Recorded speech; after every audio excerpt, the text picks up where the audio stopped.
ചില ബാങ്കുകൾ നമ്മൾ ആദ്യത്തെ ഡിസ്ബേഴ്സ്മെൻറ്റ് മുതൽ തന്നെ റീപേയ്മെൻറ്റിനുള്ള ഒരു ഓപ്ഷനും ഇപ്പം കൊടുക്കുന്നുണ്ട്. അതിൻ്റെ ഒരു അഡ്വാൻറ്റേജ് എന്താണെന്ന് വെച്ച് കഴിഞ്ഞാൽ കൂടുതൽ തുക നമ്മുടെ പ്രിൻസിപ്പൽ എമൗണ്ടിലേക്ക് കയറി പോകും എന്നുള്ളതാണ്. മറ്റൊരു കാര്യം എന്താണെന്ന് വെച്ചാൽ നമ്മളൊരു ബാങ്ക് ലോൺ എടുക്കുമ്പോൾ നമ്മൾ വാങ്ങിക്കാൻ പോകുന്ന പ്രോപ്പർട്ടിയുടെ ഡോക്യുമെൻറ്റ്സ് ഈ ബാങ്കിൻ്റെ ഒരു പാനൽ ഓഫ് അഡ്വക്കേറ്റ്സ് അല്ലെങ്കിൽ അവർക്ക് ഇൻ ഹൗസ് ഉള്ള ഒരു അഡ്വക്കേറ്റ് വെരിഫൈ ചെയ്ത് ഇതെല്ലാം ലീഗലി പെർഫെക്റ്റ് ആണ് എന്നുള്ള ഒരു ഉറപ്പ് അവർ വരുത്തുന്നുണ്ട്. അപ്പോൾ നമുക്കതൊരു എക്സ്ട്രാ പ്രൊട്ടക്ഷനാണ് യഥാർത്ഥത്തിൽ പറഞ്ഞു കഴിഞ്ഞാൽ. അപ്പോൾ എൻ്റെ ഒരു വ്യക്തിപരമായ അഭിപ്രായം പറയുവാണെങ്കിൽ നമ്മളൊരു ചെറിയ തുകയെങ്കിലും നമ്മൾ ഒരു പ്രോപ്പർട്ടി വാങ്ങിക്കുമ്പോൾ ഒരു ബാങ്ക് ലോൺ എടുക്കുന്നതാണ് നല്ലത്. പിന്നെ അതിൻ്റെ ഒരു അഡ്വാൻറ്റേജ് എന്താണെന്ന് വെച്ചാൽ നമുക്ക് എപ്പോൾ വേണമെങ്കിലും മറ്റു പ്രീ ക്ലോഷർ ചാർജസോ ഒന്നുമില്ലാതെ അടച്ചു തീർക്കാവുന്ന ഒരു ലോണ് കൂടിയാണത്.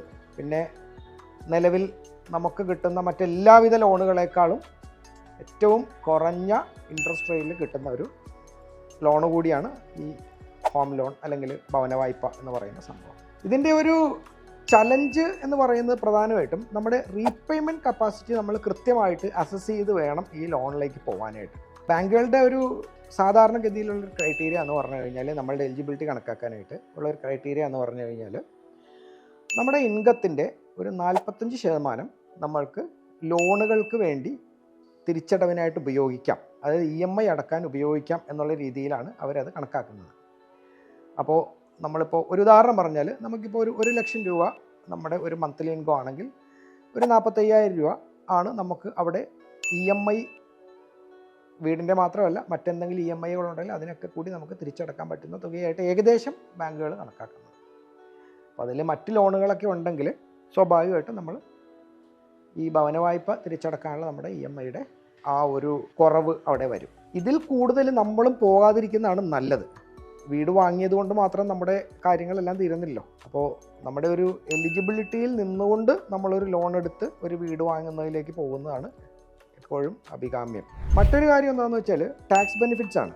അത് ഏതൊക്കെ രീതിയിൽ ആണ് നമുക്ക് ടാക്സ് സേവിങ്സ് കിട്ടുന്നത് എന്നുള്ളത് നമ്മൾ ഒരു ചാർട്ടേഡ് അക്കൗണ്ടൻ്റ് ആയിട്ടോ ടാക്സ് കൺസൾട്ടൻ്റ് ആയിട്ടോ സംസാരിച്ച് അത് കൃത്യമായിട്ട് മനസ്സിലാക്കുക.